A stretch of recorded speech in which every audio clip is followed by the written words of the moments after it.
Hello everyone, good morning, જય શ્રી કૃષ્ણ, જય માતાજી. કેમ છો તમે બધા? મજામાં જ હશો. હું પણ મજામાં જ છું. પણ આજે તો મારી સાથે બહુ જ ભારે થયો ખરેખર.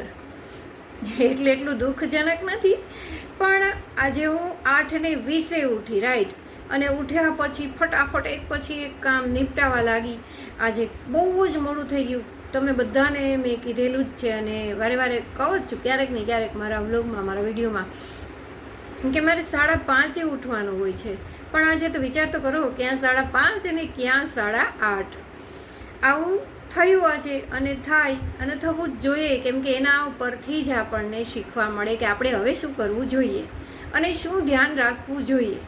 આ બે વસ્તુ આપણને ત્યાં જ શીખવા મળે. પણ આજે એક પછી એક કામ નિપટાવવા પડ્યા અને મને થયું કે એક તો આજે હું લેટ ઉઠી હતી. જો હવે હું મોબાઈલને હાથમાં લઈશ તો બીજી અડધી પોણી કલાક મારી જતી રહેશે, કેમ કે હું પણ તમારી જેમ જોઉં જ કે કોણે શું મેસેજ મોકલ્યો છે, શું વાત કરી છે, કયા ગ્રુપમાં કયો મેસેજ આવ્યો છે, કયો મેસેજ ઇમ્પોર્ટન્ટ છે, ફેસબુકમાં કોણે શું વાત કરી, ઇન્સ્ટાગ્રામમાં કોઈએ શું વાત કરી, ટેલિગ્રામમાં કોઈએ શું વાત કરી.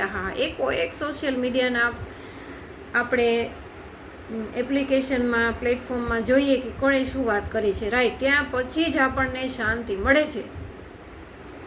પણ આજે ખરેખર હું સવારે 8:30 ઉઠીને 8:20 એ પછીથી હું ઓનલાઈન થઈ જ નથી. આજે પહેલી વાર એવું બન્યું કે મેં મોબાઈલ હાથમાં લીધો જ નથી.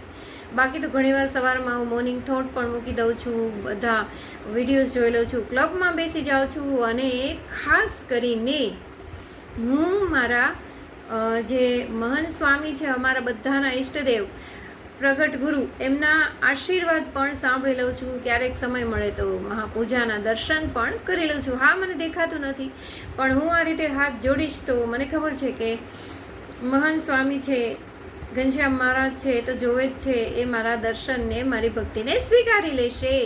પણ મારું કહેવાનું એટલું જ છે કે આપણે ભલે નાના હોઈએ, મોટા હોય, ભલે દેખાતું નથી, પણ બસ જેટલું આવડે છે, જેટલું ફાવે છે, એટલું આપણે આપણા પરિવારને, આપણા ફેમિલીને મદદ કરીએ તો ખરેખર બહુ મજા આવે. એની શાંતિ મળે, એને પણ થોડી ફ્રીડમ મળે, પણ નિવૃત્તિ મળે. આજે મારા મમ્મીને, મને ભલે દેખાતું નથી, પણ મને જેટલું આવડે છે, વાસણ, કચરા, પોતા, કચરો કદાચ મારાથી ઝીણો હોય તો થોડો ઉડી જાય છે, રહી જાય છે, પણ પોતા અને વાસણ કમ્પ્લીટલી હું કરી શકું છું. તો મને એ કામમાં મદદ કરીને ખૂબ જ આનંદ થાય છે. મને પણ એક સારું કંઈક શીખવા મળે છે. તો આજે વેકેશન છે, તો તમે પણ તમારા બાળકો સાથે આ રીતે વાત કરીને એને ટ્રેનિંગ આપજો.